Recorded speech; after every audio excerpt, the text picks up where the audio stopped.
You know, there's a question I wanted to ask you. It sort of touches upon this because it's about Martin Brodeur. Martin Brodeur retired now to take a job, a management job with the Blues.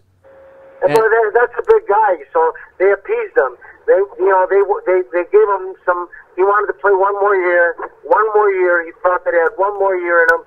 He worked really hard through last year and the summer to stay in great shape. And you know, his soul and his inner strength told him that he had one more year. Now, St. Louis, very very well organized organization, great leadership. They talked him into playing and made a deal with him, and then he was very disappointed that he was going to be the third string goalie. But he's a big boy. He's been around. He's an athlete. He's a professional athlete, and he understands things. So they spoke to him with respect. I think that respect really finally gave him full closure of what he needed, between the athlete and the man.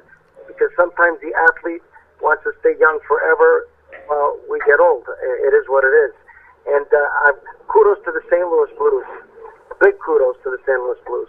But what does this say about New Jersey? I mean, he should have retired as a New Jersey Devil, just the same as Daniel Alfredsson should have. You're wrong on this one, Per, because New Jersey begged him to stay. They told him that they had three goalies and he couldn't be the number one or number two goalie, and that's why he looked elsewhere. From everything in my camp and the people that I know, him and Lou Amarello are still very close friends. They're still very tight, and that's why he went to St. Louis, because he thought he'd get a chance to play, or he could have stayed in New Jersey, and I'm pretty sure they would have offered him an executive position. It just worked out that he went to St. Louis, played some games, and the relationships became very strong, and I think that they treated him very eloquently, and he didn't go back huffing and puffing. He just said to them, look, guys, no offense to anybody, I'm not going to be the third-string goalie with the career that I had, and it's embarrassing. I don't mind being a backup goalie at this stage of my life, playing a certain amount of games, and they talked to him, and they were very positive in the press, and I don't know if you guys followed any of the stuff in the press. It was incredible PR for St. Louis, and an incredible PR for the relationship between the St. Louis Blues organization and Martin Brodeur, and that's why he took the job, and I think they made him an offer he couldn't refuse. You think any discussions with New Jersey prior to offering him that job? Anybody? I'm just letting it out there.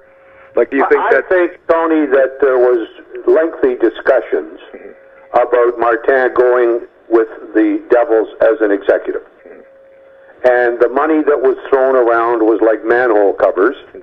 And he said, I can't do that. And to Frank's point, he still wanted to get a taste of whether he could play or not. He wasn't going to get that from New Jersey.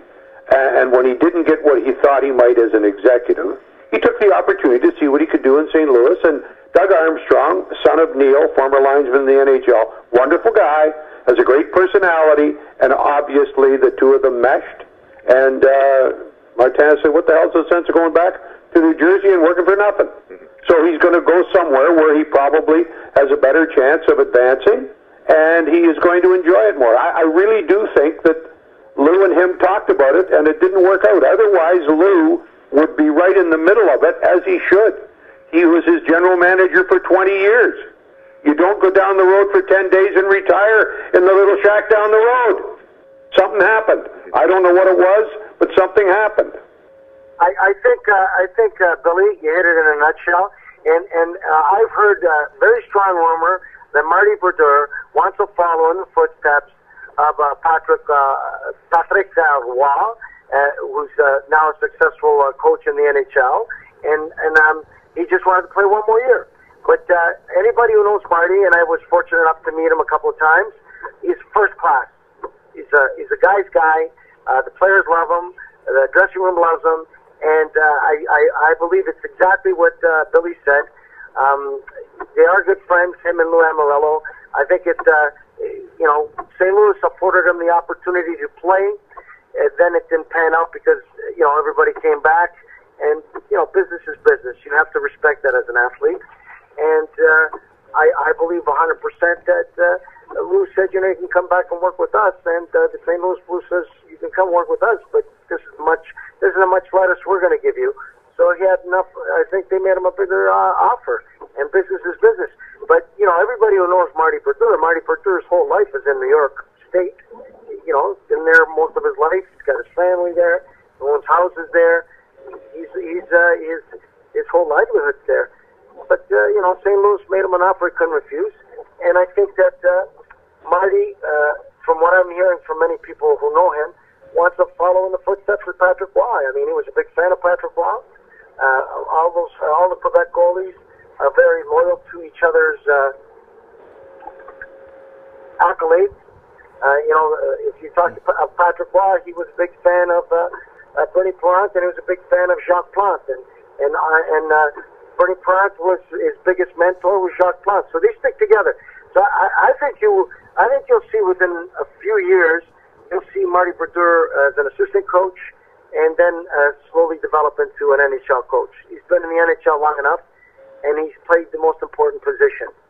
And a lot of great goalies have become great coaches, as you guys are all well aware.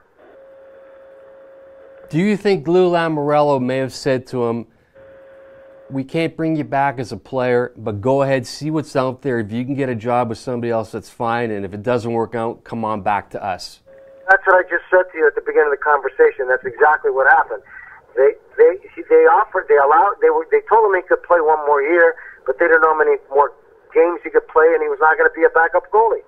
And he didn't want to do that. So that's the speculation and the rumor was that Lou gave him the green light and blessed them, and they kissed the ring, and they had the glass of wine, and he put himself out there, and St. Louis jumped at the bit to have Marty Brodeur there.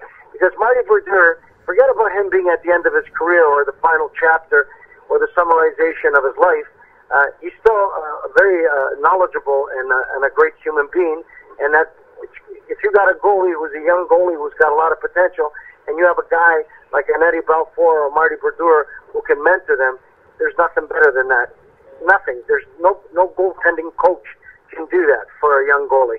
And I think when St. Louis made him said, come on and play, you can play as many games as you want, and they made him a type of offer that a guy like Marty Brodeur at that stage of his career would take. So that's what he did. And then when it didn't work out, he went back home to St. Louis, and he said to the St. Louis Blues, listen, guys, I'm not going to play third goalie. I'm not going in the minors at this stage of my life. If you need me, you call me.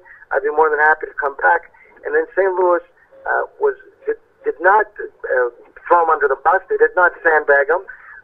They did the most incredible thing that I thought you could do for a goalie who's at that stage where they just one more year. They made him an offer, and I believe that New Jersey said, you know, this is the best we can do. We would love to have you stay here as an executive because where you grew up, this is where your adolescent youth of being a pro hockey player, you put it all here. You put it here in New Jersey, and so they made him an offer he couldn't refuse, and he's going to St. Louis. And I agree with everything that Bill said. And it's almost like Bill was in a meeting. That's what the general consensus is. And I think he's going to be great for St. Louis. And that's it. He retired officially with honor, and that's it. It's very tough to retire. I watched Gretzky's retirement. When he announced his retirement, he was crying like a little baby. I watched Wendell Clark when he retired, and he cried. It's the toughest thing to admit to yourself. You cannot continue doing what you love most. It's tough. I can't imagine it. It's unimaginable. So